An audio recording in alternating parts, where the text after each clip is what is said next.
सरसों की बुआई के समय पर डालें यूरिया खाद, फिर होगी रिकॉर्ड तोड़ पैदावार। किसान भाइयों नमस्कार, स्वागत है आपका हमारे यूट्यूब चैनल स्मार्ट एग्रीकल्चर में। किसान भाइयों इस समय पर सरसों की बुआई का सीजन शुरू हो चुका है, तो इस वीडियो में हम बात करेंगे कि सरसों की बुआई के समय पर हमें कौन कौन से खादों का प्रयोग करना चाहिए। क्योंकि कुछ किसान भाई सरसों की बुआई के समय पर यूरिया खाद का प्रयोग करते हैं, तो कुछ किसान भाई एनपीके 12-32-16 डालते हैं, तो कुछ किसान भाई डीएपी और एमओपी खाद का प्रयोग करते हैं। तो वीडियो में हम आगे डिटेल से चर्चा करेंगे कि सरसों की फसल के लिए कौन कौन से पोषक तत्व जरूरी होते हैं और उसके लिए हमें बुआई के समय पर कौन कौन से खादों का प्रयोग कितनी मात्रा में करना चाहिए।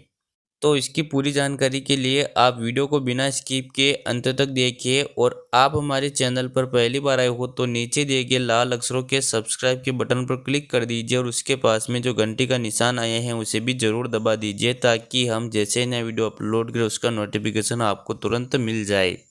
किसान भाइयों अब सबसे पहले तो यह बात करते हैं कि सरसों की फसल को कौन कौन से पोषक तत्वों की आवश्यकता होती है। तो सरसों के पौधे को मुख्य रूप से नाइट्रोजन, फास्फोरस, पोटास, जिंक और सल्फर की आवश्यकता होती है, और हमें सरसों की अच्छी ग्रोथ के लिए बुआई के समय पर ही इन पोषक तत्वों युक्त खादों का प्रयोग कर लेना चाहिए।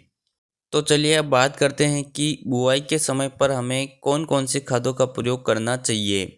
तो वैसे तो आप कई प्रकार के कॉम्बिनेशन का प्रयोग कर सकते हो। आप एक कॉम्बिनेशन में एनपीके 12-32-16 और सिंगल सुपर फास्फेट खाद को ले सकते हो, तथा दूसरे कॉम्बिनेशन में डीएपी प्लस एमओपी को ले सकते हो। लेकिन मैं अगर आपको बेस्ट कॉम्बिनेशन के बारे में बताऊं, तो बुआई के समय पर आप 1 एकड़ में सबसे पहले तो 30 किलोग्राम यूरिया खाद डालिए। अब आप बोलोगे कि बुआई के समय पर यूरिया कौन डालता है, तो किसान भाइयों अगर आपने बुआई के समय पर कभी भी यूरिया खाद नहीं डाला है, तो आप प्रैक्टिकल के तौर पर अपने खेत में थोड़ी सी जगह पर यूरिया खाद डालकर देखिए। फिर आपको जो रिजल्ट मिलेगा उस रिजल्ट को देखकर आप अगले साल ऑटोमेटिक ही यूरिया खाद डालने लग जाओगे। यूरिया के साथ साथ आप 1 एकड़ में 35 किलोग्राम डीएपी खाद और 27 किलोग्राम एमओपी खाद का प्रयोग भी जरूर करें। किसान भाइयों डीएपी खाद में 18% नाइट्रोजन और 46% फास्फोरस होता है, तथा एमओपी खाद में सिर्फ पोटास अवेलेबल होता है। और जिंक सल्फर खाद के लिए आप सिंपली जिंक सल्फेट का प्रयोग कर सकते हो। आप 1 एकड़ में 10 किलोग्राम जिंक सल्फेट खाद का प्रयोग करें। तो किसान भाइयों अगर ओवरऑल सरसों की बुआई के समय पर प्रयोग किए जाने वाले खादों के बारे में बात करें, तो आपको 1 एकड़ में 30 kilogram urea, 35 kilogram DAP, 27 kilogram MOP और 10 किलोग्राम जिंक सल्फेट खाद का प्रयोग करना चाहिए।